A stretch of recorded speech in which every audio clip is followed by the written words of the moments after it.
మత్తయి సువార్త 11వ అధ్యాయము.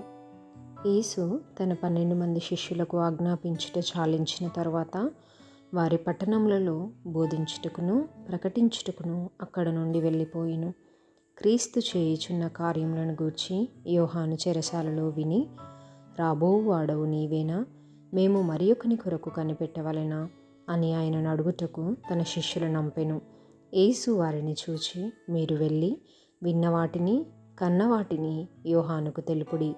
గ్రుడ్డివారు చూపు పొందుచున్నారు, కుంటివారు నడుచున్నారు, కుష్ఠరోగులు శుద్ధులగుచున్నారు, చెవిటివారు వినుచున్నారు, చనిపోయిన వారు లేపబడుచున్నారు, బీదలకు సువార్త ప్రకటింపబడుచున్నది, మరియు నా విషయమై అభ్యంతరపడని వాడు ధన్యుడని ఉత్తరమిచ్చెను.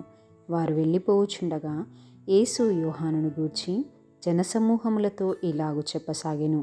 మీరేమి చూచుటకు అరణ్యంలోనికి వెళ్ళితిరి?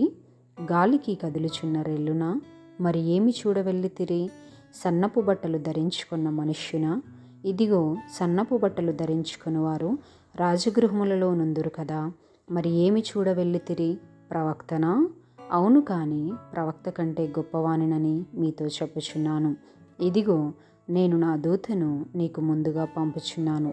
అతడు నీ ముందర నీ మార్గమును సిద్ధపరచును అని ఎవని గూర్చి వ్రాయబడెను?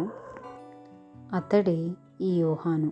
స్త్రీలు కనిన వారిలో బాప్తిస్మమిచ్చు యోహాను కంటే గొప్పవాడు పుట్టలేదని నిశ్చయముగా మీతో చెప్పుచున్నాను. అయినను పరలోక రాజ్యంలో అల్పుడైన వాడు అతని కంటే గొప్పవాడు. బాప్తిస్మమిచ్చు యోహాను దినములు మొదలుకొని ఇప్పటి వరకు పరలోక రాజ్యము బలాత్కారంగా పట్టబడుచున్నది. బలాత్కారులు దాన్ని ఆక్రమించుకొనుచున్నారు. యోహాను కాలము వరకు ప్రవక్తలందరూ ప్రవచించు వచ్చిరి, ధర్మశాస్త్రము సహా ప్రవచించు నుండెను. ఈ సంగతి అంగీకరించుటకు మీకు మనస్సుంటే రాబోవు ఏలియా ఇతడే.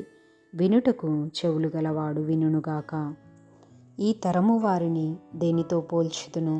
సంత వీధులలో కూర్చొనియుండి మీకు పిల్లని గ్రోవి ఊదితిమి గాని మీరు నాట్యమాడరైతిరి, ప్రలాపించితిమి గాని మీరు రొమ్ము కొట్టుకొనరైతిరని తమ చెలికాండ్రతో చెప్పి పిలుపులాటలాడుకొను పిల్లకాయలను పోలియున్నారు.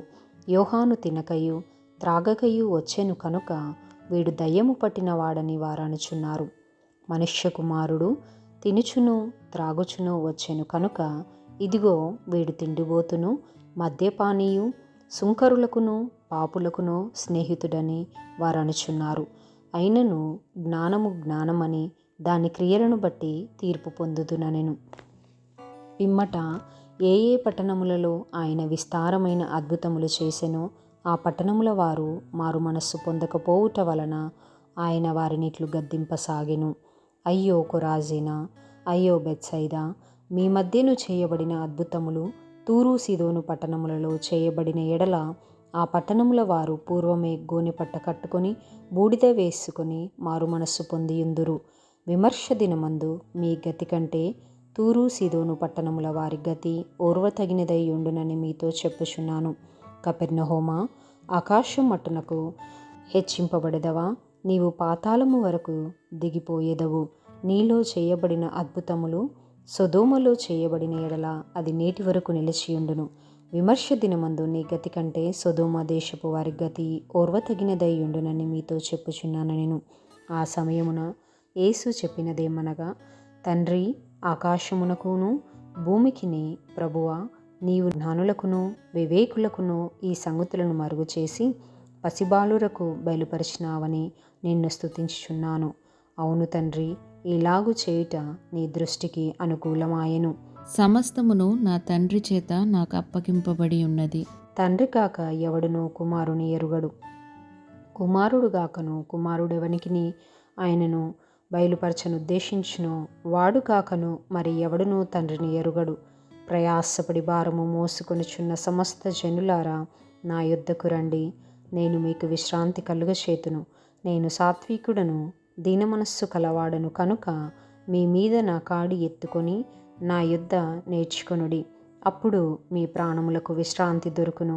ఎలయనగా నా కాడి సులువుగాను నా భారము తేలికగాను ఉన్నవి.